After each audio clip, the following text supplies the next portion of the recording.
अच्छा जी, last lecture में जो है वो हमने जनरल कम्युनिकेशन में डिफरेंट टर्म्स जो थी, synchronous communication, asynchronous communication, broadcast communication, multicast communication और पॉइंट टू पॉइंट कम्युनिकेशन के बारे में पढ़ा था। अब जो है वो नेक्स्ट देखते हैं कि आगे हमने क्या चीज़ पढ़नी है। तो द इंटरनेट्स कम्युनिकेशन प्रॉपर्टीज़। यहाँ पे अगर आप नीचे फिगर में देखें तो figure 3.1 a schematic diagram of the internet के एक साइड पे जो है एक एंड पे आपका कंप्यूटर होता है और ये हम इंटरनेट को नेटवर्किंग में क्लाउड से जो है वो रिप्रेजेंट करते हैं और ये सारी जो है वो डिफरेंट लिंक्स हैं। इन लिंक से हो के हम जो है किसी भी वेब सर्वर के साथ अटैच होते हैं या किसी भी वेब सर्वर को एक्सेस करते हैं। तो ये स्कीमेटिक डायग्राम है किसी भी इंटरनेट की। एक एंड पे आपका कंप्यूटर होता है और दरमियान में डिफरेंट लिंक्स होते हैं, डिफरेंट डिवाइसेस होती हैं, डिफरेंट राउटर स्विचेस वगैरह होते हैं और इन डिवाइसेस से गुजर के जो है या इन लिंक से हो के हम वेब सर्वर को एक्सेस करते हैं। तो ये जो है वो स्कीमेटिक डायग्राम है इंटरनेट की। उसके बाद एक बड़ा इम्पोर्टेंट स्ट्रक्चर है जो कि नेटवर्किंग में यूज़ होता है, क्लाइंट सर्वर स्ट्रक्चर या क्लाइंट सर्वर आर्किटेक्चर भी इसको कहते हैं। Most interaction over the internet uses a protocol known as client server interaction. जो आपकी इंटरनेट पे ज़्यादा से ज़्यादा इंटरेक्शन जो होती है वो जिस प्रोटोकॉल को यूज़ करके होती है वो क्लाइंट सर्वर इंटरेक्शन है या क्लाइंट सर्वर आर्किटेक्चर है। The simple idea is illustrated by following what happens when you browse the web। तो इन्होंने बड़ी एक सिंपल सी एक एग्जांपल कह लें जो इन्होंने दी हुई है कि जब हम कोई वेब ब्राउज़ जब हम कोई वेबसाइट को या ब्राउजिंग करते हैं वेब के ऊपर, तब जो है इसमें किस तरह से क्लाइंट सर्वर स्ट्रक्चर जो है एक्टिवेट होता है और किस तरह से हमारी वेब जो रिक्वेस्ट हैं वो सर्वर तक जाती हैं और हमारे तक जो है वो हमें जो है जो भी हमने रिक्वेस्ट की होती है, जिस पेज को भी हमने रिक्वेस्ट किया होता है वो हमारे पास जो है उसको फेच करके लेके आता है। तो नीचे एग्जांपल देखते हैं, brief encounter. When you click a web link your computer begins the process of accessing the page for you। जब भी हम कोई लेट्स सपोज हमने कोई google.com ओपन किया या facebook.com ओपन किया है तो वो वेब लिंक जो है हमारा जो कंप्यूटर है उस वेब लिंक को एक्सेस करवाने के लिए या उस वेब पेज को एक्सेस करवाने के लिए जो है वो अपनी प्रोसेसिंग स्टार्ट करता है। At that moment your computer enters into a client server interaction.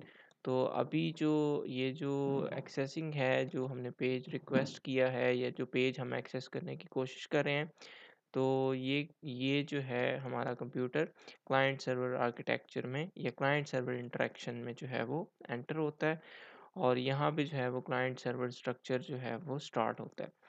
Yours is the client computer and the computer on which the web page is stored is the server computer।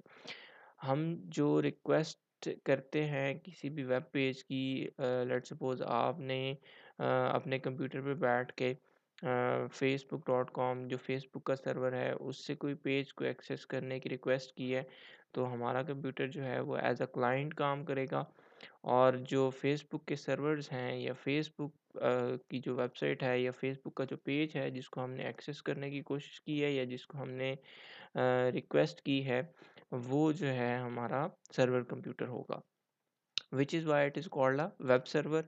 और इसीलिए जो है वो हम इसको web server कहते हैं। जिस तरह फिगर 3.2 अगर हम देखें, फिगर 3.2 ये ये जो है ये हमारा क्लाइंट्स कंप्यूटर है। Request services send URL of a web page के जो भी हमने सर्विसेज को रिक्वेस्ट किया है वो क्लाइंट कंप्यूटर पे, और ये रिक्वेस्ट जाती है कहाँ पे, सर्वर कंप्यूटर के पास। और जो भी आपने सर्विसेज जो है वो रिक्वेस्ट की होती हैं वो आपको सर्विसेज जो है वो प्रोवाइड करते हैं और दोबारा आपके वो क्लाइंट कंप्यूटर पे वो सर्विसेज जो है वो हम देख सकते हैं। तो ये बेसिक क्लाइंट सर्वर इंटरेक्शन है जो कि हम जब भी कोई वेब ब्राउज़र पे कोई चीज़ को सर्च करते हैं या किसी भी पेज को एक्सेस करने की कोशिश करते हैं, तो तब जो है वो हम बेसिकली क्लाइंट सर्वर आर्किटेक्चर को जो है वो फॉलो कर रहे होते हैं।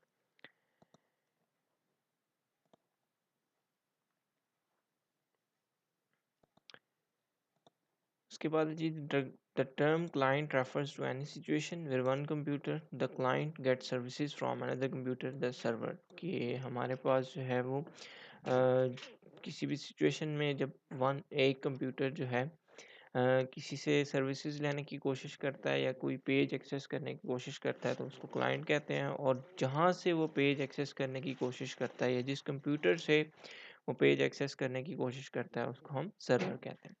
As a result of your client request, the server sends the page back over the internet, fulfilling the request.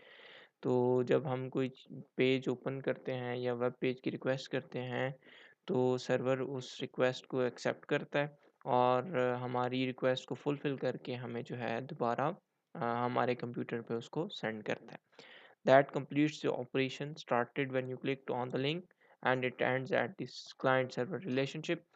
और ये आपका एक कंप्लीट एक ऑपरेशन जो है वो परफॉर्म होता है, जिस तरह यहाँ भी आपको बताया कि एक आपका क्लाइंट कंप्यूटर है, ये यहाँ से रिक्वेस्ट सेंड होती है, सर्वर कंप्यूटर जो है जो भी हमने रिक्वेस्ट सेंड की होती है, जिस सर्विसेज को हमने एक्सेस करने की कोशिश की है उसको दोबारा जो है वो हमारी रिक्वेस्ट को फुलफ़िल करके ये दोबारा जो है वो नेटवर्क के थ्रू हमारे क्लाइंट कंप्यूटर्स के पास जो है वो हमें देते हैं। तो ये एक कंप्लीट जो है ये एक ऑपरेशन परफॉर्म होता है और ये क्लाइंट सर्वर आर्किटेक्चर में होता है। इसी तरह moving in the right direction, when we get files like web pages from a server we are downloading them। जब भी हम कोई फाइल वेब पेजेस से एक्सेस कर रहे होते हैं या फेच कर रहे होते हैं सर्वर से, तो उस टर्म को हम कहते हैं downloading.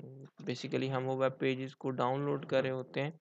And same when we put files on a server like posting videos to YouTube, कि जब भी हम कोई वीडियो अपलोड करते हैं यूट्यूब पे या फेसबुक पे तो उस टर्म को हम क्या कहते हैं अपलोडिंग, कि हम उसको जो है वो वीडियोस को अगर पोस्ट करें हैं तो वो आपकी क्या होगी अपलोडिंग टर्म होती है। तो ये दो टर्म्स आपने डेली लाइफ में बहुत ज़्यादा सुनी होंगी, डाउनलोडिंग एंड अपलोडिंग। तो जब भी हम कोई भी वेब पेज किसी भी सर्वर से एक्सेस करते हैं या फेच करते हैं उसको हम डाउनलोड कहते हैं। और इसी तरह अगर आपकी कोई फाइल्स हैं, कोई वीडियोस हैं, कोई पिक्चर्स हैं, वो हम किसी फॉर्मेट में अपलोड कर रहे हैं या पोस्ट कर रहे हैं तो उस टर्म को हम क्या कहते हैं अपलोडिंग कहते हैं। तो ये दो इम्पोर्टेंट टर्म्स हैं। Client server structure is the fundamental to the internet interactions. Key aspects of this idea is that, as shown in figure 3.2, only a single service request and response are involved. एक basic सा जो है वो fundamental structure figure में दिखाया हुआ है, जिसमें एक रिक्वेस्ट जो है वो सेंड हो रही है और एक्सेप्ट हो रही है। It is very brief relationship lasting from the moment to the request is sent to the moment the service is received. Unlike a landline telephone call in which a connection is made and held for as long as the call lost, and during which there are many alternating exchanges, the client server relationship is very short. उसने एक example दी है कि जिस तरह हम landline telephone calls करते हैं तो हमें तब तक हमारी कॉल जो है वो हेल्ड मतलब हम उसको यूज़ करते हैं या हम कॉल पे रहते हैं जब तक जो है हम उसको जब तक हमारा कनेक्शन बना रहता है और जब तक हम उसको जो है वो बात करते रहते हैं। It only entails the client single request for a service and servers reply and response. इसी तरह जो है ये हमारी क्लाइंट सर्वर आर्किटेक्चर में भी एक सिंगल रिक्वेस्ट जो है वो सर्विस के लिए जाती है और सर्वर जो है उसके रिस्पॉन्स में रिप्लाई करता है और आपको वेब पेज जो है वो फेच करके देता है। तो नीचे अगर आप देखें क्लाइंट सर्वर रिलेशनशिप जो है वो दिखाया हुआ है, यहाँ पे आप देख सकते हैं कि एक क्लाइंट है और डिफरेंट सर्वर्स हैं। हम जो है वो डिफरेंट सर्वर्स के साथ जो है वो वेब पेजेस के थ्रू या वेब के थ्रू जो है वो लिंक हो रहे होते हैं और अपनी रिक्वेस्ट जो है वो सेंड कर रहे होते हैं। इसी तरह यहाँ पे जो है मिडल में एक सर्वर है, जब हम कोई चीज़ अपलोड कर रहे होते हैं डिफरेंट क्लाइंट से, क्लाइंट जो है सर्वर के ऊपर अपनी फाइल्स को अपनी वीडियोस को जो है वो अपलोड कर रहा होता है, तो तब जो है डिफरेंट क्लाइंट्स जो है उस सर्वर के पास अपलोडिंग जो है वो वीडियोस को पोस्ट कर रहे होते हैं या पिक्चर्स को। तो ये उसका अपलोडिंग वाला स्ट्रक्चर है, और ये जो है वो डाउनलोडिंग वाला, कि आप डिफरेंट सर्वर से हम क्लाइंट जो है उसकी पेजेस को जो है वो रिक्वेस्ट सेंड करता है, और वो जो वेब पेजेस जब एक्सेस होती हैं उसको हम डाउनलोडिंग कहते हैं, जो भी हमने ऊपर डाउनलोडिंग और अपलोडिंग में देखा है। और जब हम क्लाइंट कंप्यूटर से सर्वर पे कोई चीज़ को जो है वो सेंड करते हैं या अपलोड करते हैं, तो उसको हम क्या कहते हैं, अपलोडिंग कहते हैं। तो ये दो टर्म्स जो हैं उसकी जो है वो फिगर है, और क्लाइंट सर्वर रिलेशनशिप में उसको एक्सप्लेन किया हुआ है। तो ये तो था जी क्लाइंट सर्वर आर्किटेक्चर। आज के लेक्चर के लिए इतना ही। नेक्स्ट लेक्चर तक के लिए अल्लाह हाफिज़, अपना ख्याल रखिएगा।